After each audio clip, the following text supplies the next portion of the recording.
You are leaving money in the ground right now, not because you aren't gardening, but because the plant sitting in the best spot in your yard returns some of the lowest value per square foot of anything you could be growing. These 4 plants return up to 10 times more from the same space. Let's get into it. But here's what most people never sit down and calculate. Tomatoes are one of the hungriest plants in the vegetable garden. They need a full growing cage or trellis. They take 2 to 4 square feet of bed space per plant. And in many climates, they spend the first half of the season doing nothing visible above the soil. They attract pests. They get blight. They need consistent calcium in the soil, or they develop blossom end rot.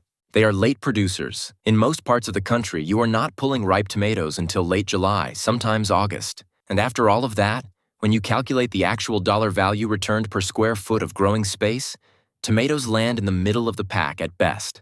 Meanwhile, there are 4 plants you could be growing right now that most gardeners overlook entirely. Plants that return anywhere from 2 to 10 times more value per square foot than a tomato, with less setup, less disease pressure, less drama, and in some cases you can start harvesting weeks before a tomato plant has even set its first flower.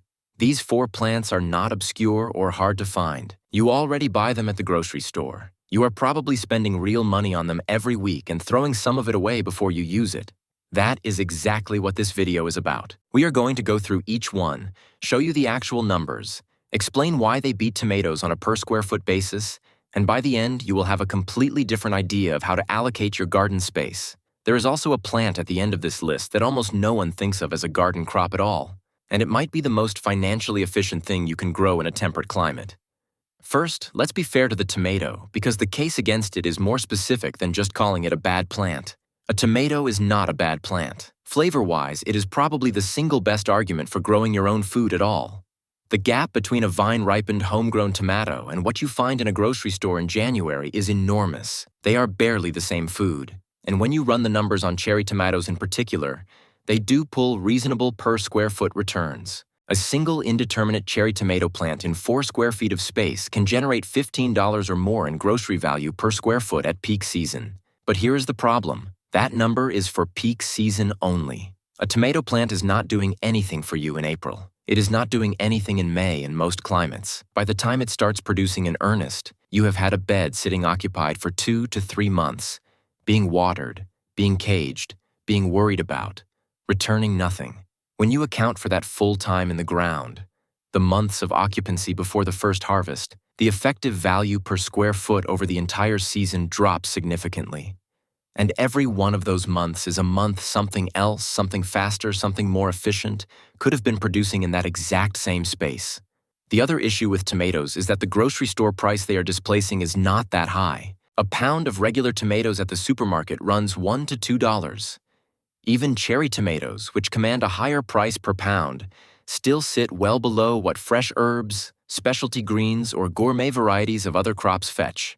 When you are trying to maximize the financial return from limited garden space, price per pound matters a lot. And tomatoes simply do not have the price per pound that would make them a top-tier return crop. They are volume crops at moderate price points, fine for a large garden, suboptimal for someone counting every square foot. With that in mind, here are the 4 plants that actually earn their space.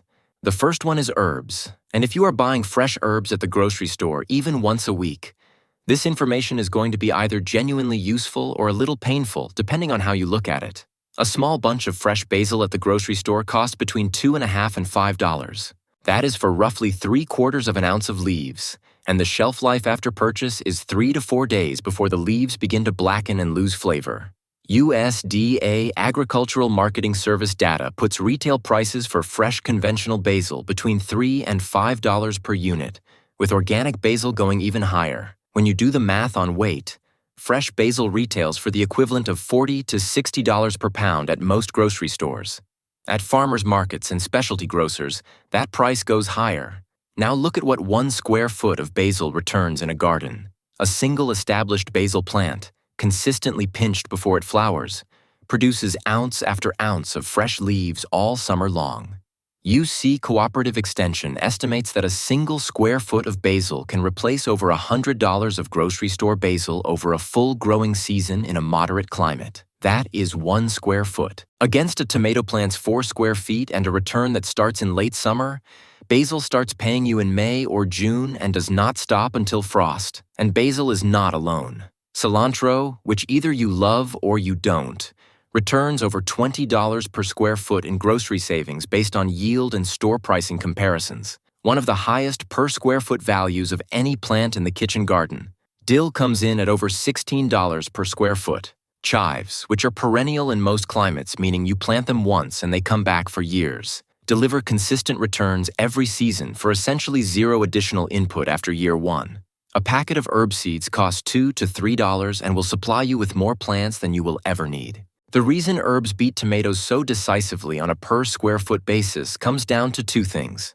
The price per ounce at the grocery store is exceptionally high, and a well-managed herb plant keeps producing through repeated harvest rather than delivering one season-end wave. Every time you pinch basil back, every time you cut cilantro before it bolts, you are extending the harvest window and stacking more value on top of that same square foot. Herbs also have almost no down season. You are not waiting months for them. Basil reaches a harvestable size within 3 to 4 weeks of transplanting. You can be replacing your grocery store herb purchases before a tomato plant has set a single fruit. The way to capture maximum value from herbs in a small space is to devote a dedicated section, even just 4 to 6 square feet, to the herbs your household actually uses. Not every herb in the catalog, just the ones that show up regularly in your cooking. For most households, that is basil, cilantro, and something like dill, parsley, or chives.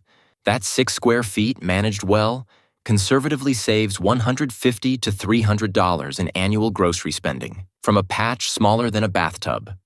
The second plant on this list is something you have eaten this week, maybe yesterday, and you almost certainly bought it packaged in a plastic clamshell for $5 to $7, brought it home, and watched some of it wilt in the back of the refrigerator before you got through it. Salad greens. The retail economics of leafy greens are frankly bizarre when you look at them clearly. Baby spinach, arugula, mesclun mixes, and loose-leaf lettuce are among the most expensive produce items in the store when measured by weight. Baby spinach retails for $5 to $8 per pound at most grocery stores. Organic arugula runs even higher. A 5-ounce clamshell of mixed greens costs $5 to $7 and weighs next to nothing. These are not luxury items. They are the everyday salad ingredients that people buy out of habit every single week without thinking about the price. Now here is what those same greens look like in a garden. Cut and come-again varieties of lettuce and arugula. The loose-leaf types do not produce a single head you harvest all at once. You take the outer leaves, the plant grows back from the center, and you return a few days later for more. From the same plant, repeatedly. A well-managed patch of loose-leaf lettuce can be harvested 3 to 4 times before it needs replanting. And at tight spacing, you can fit multiple plants into every square foot.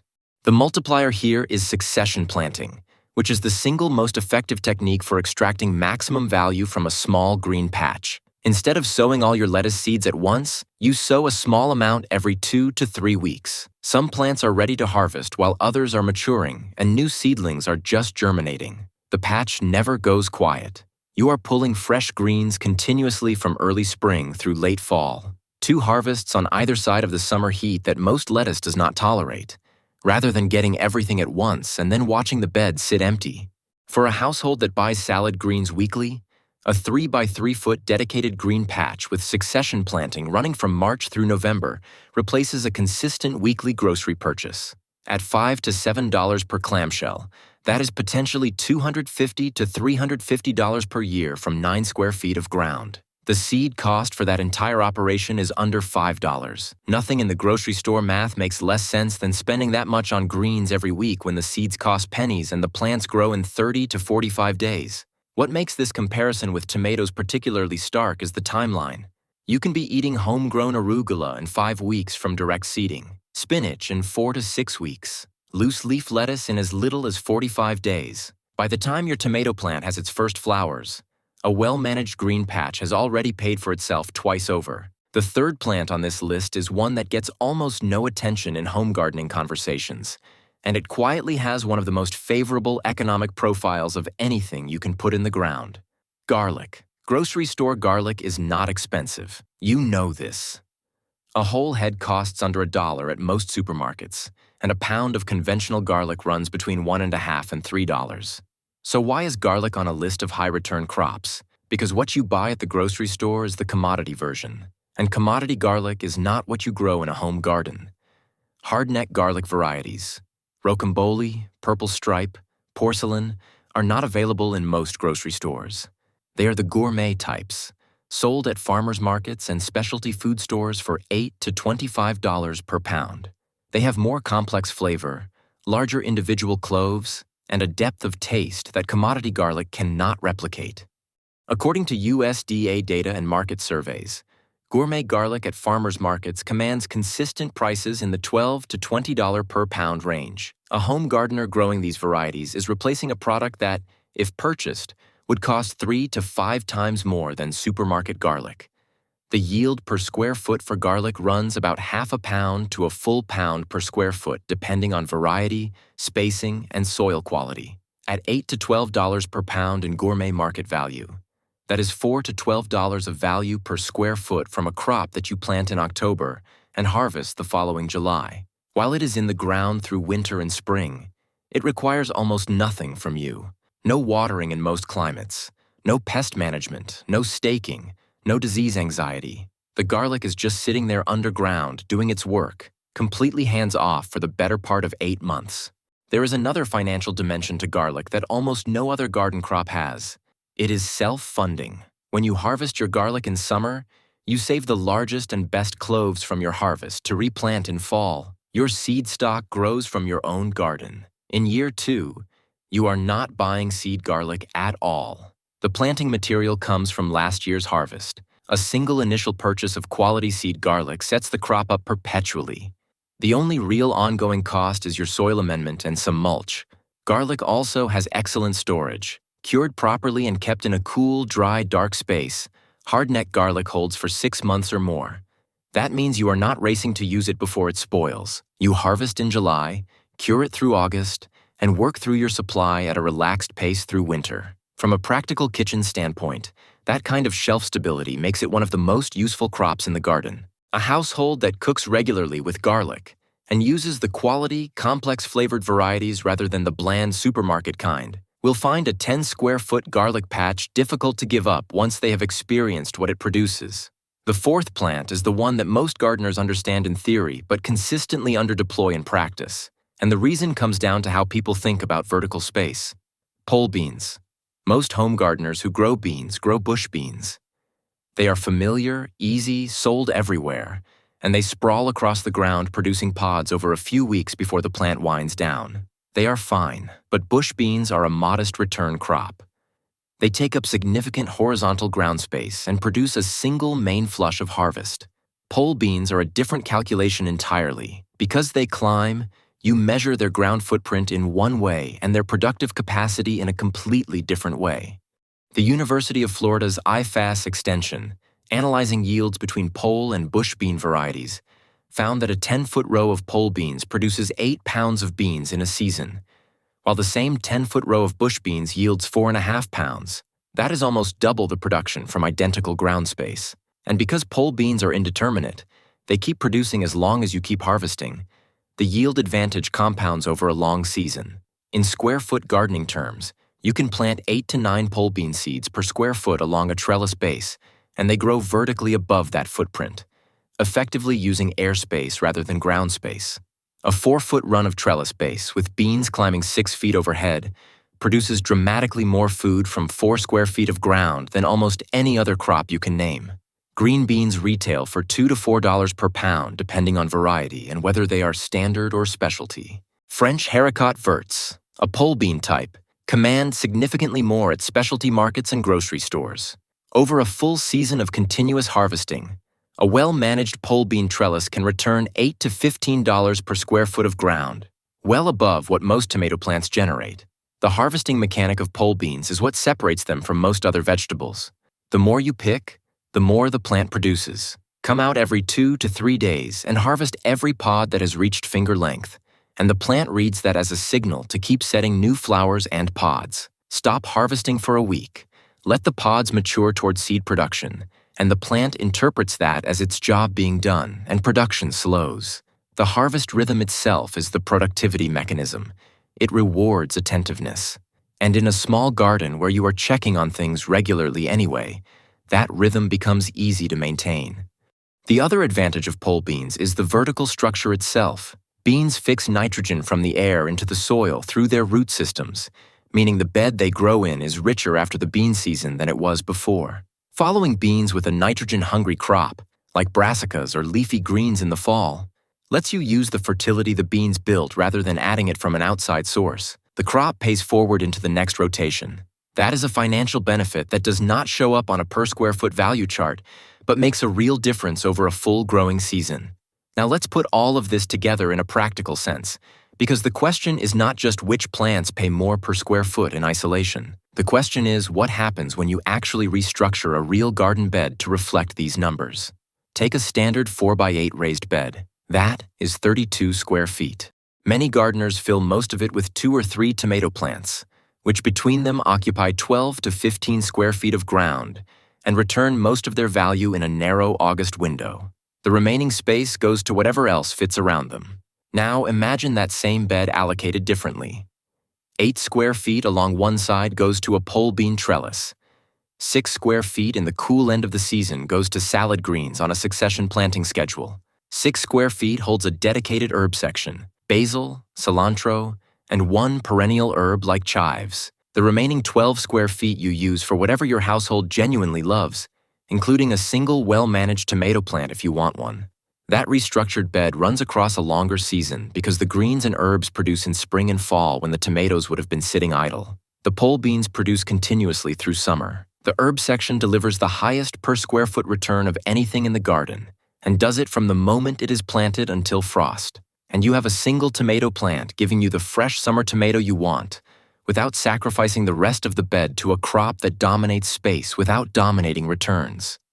To be clear, this is not a case against tomatoes as food. They are worth growing for flavor alone, especially varieties you cannot buy anywhere. But the conventional gardening wisdom that treats the tomato as the default centerpiece of a productive food garden, the plant around which everything else is organized, is not supported by the per square foot economics. It is supported by habit and by marketing from seed companies who understand that tomatoes are the emotional entry point for most new gardeners.